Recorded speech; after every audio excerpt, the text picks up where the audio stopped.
Alors, bonjour tout le monde. On va commencer le chapitre. On va parler des équations.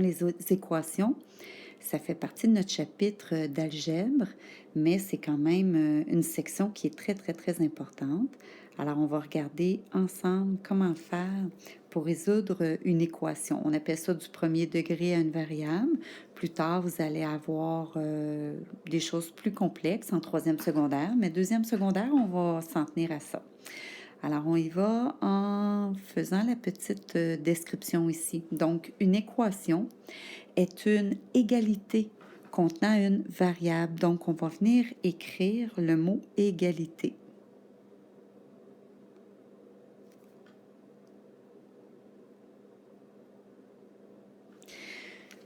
On y retrouve toujours le signe égal. Résoudre l'équation consiste à déterminer la valeur que peut prendre la variable pour rendre l'égalité vraie. Donc, consiste à déterminer la valeur.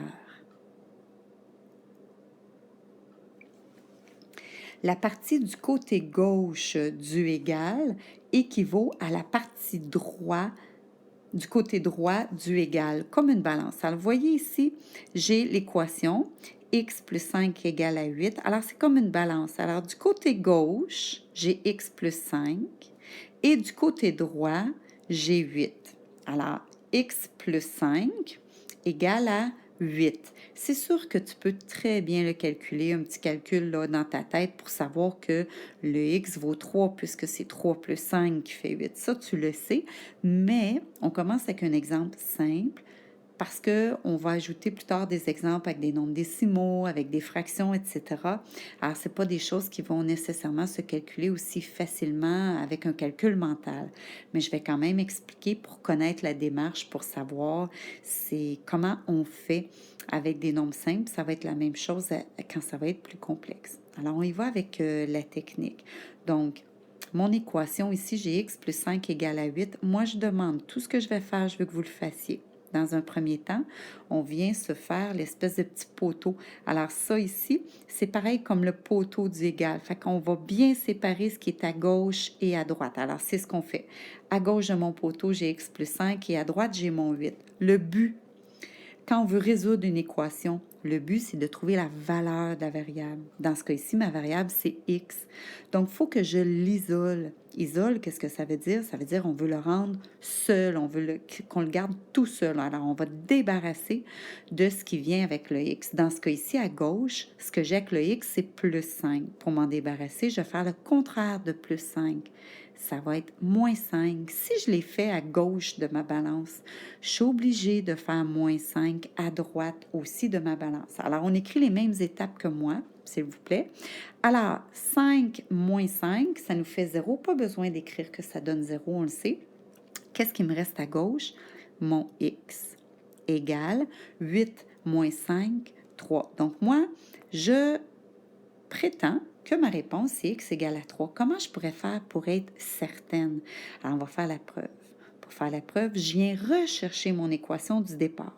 Alors, dans ce cas ici, mon équation qu'on me donnait au départ, x plus 5 égale à 8. Maintenant, mon x, moi, je prétends que ça vaut 3. On va vérifier si c'est bien ça. Donc, je viens réécrire le reste de mon équation. Alors, je vérifie. J'ai 3 plus 5 à faire ici. Donc, je vais le calculer. Ça me donne 8. 8 égale à 8. Donc, le but, c'est de vérifier si j'ai bien une égalité. Ce qui est à gauche, si c'est bien la même chose que ce que j'ai à droite. Donc, 8 égale à 8, j'ai une égalité. Donc, je viens de vérifier pour prouver que ma réponse est bonne. Donc, réponse finale, x égale à 3 pour cet exemple-là. OK. Maintenant, on va y aller avec l'autre feuille, l'autre exemple. Donc, on a exemple équation numéro 2. Alors, on a dans cet exemple-ci 2x plus 4 égale à 24. Alors, 2x plus 4 égale à 24. Maintenant, moi, ce que je veux dans une équation, c'est que mon x il soit tout seul. Donc, on s'entend que le 2 qui est ici et le 4, il va falloir que je m'en débarrasse. mais par lequel je dois commencer, hein? Donc, on dit ici, on doit se débarrasser du 2 et du 4, mais par lequel on doit commencer. Alors, c'est écrit, aidons-nous du PEMDAS à l'envers. Alors, on se souvient, c'est quoi le PEMDAS? L'an passé, on utilisait le PEMDAS pour résoudre une chaîne d'opérations. On prenait le P en premier, parenthèse, E ensuite exposant, multiplication, division, et ensuite addition, soustraction. Donc, venez écrire juste ici, c'était quand on faisait une chaîne d'opérations. Encore cette année, on va en faire des chaînes d'opérations, donc on va prendre le PEMDAS comme ça, d'en haut jusqu'en bas. Maintenant, un petit truc pour nous aider, quand on veut isoler une variable, on fait le chemin contraire.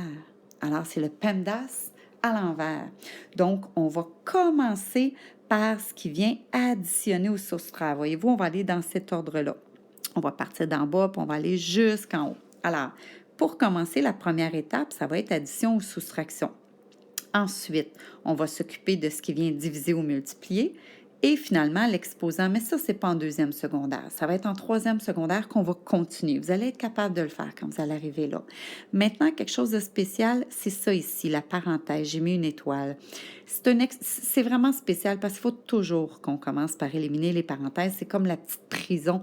C'est pris ensemble, donc on n'a pas le choix de déprendre les chiffres. Donc, on s'occupe des parenthèses. Après ça, on pourra isoler la variable, donc faire addition, soustraction, multiplication, exposant, ça va être l'an prochain.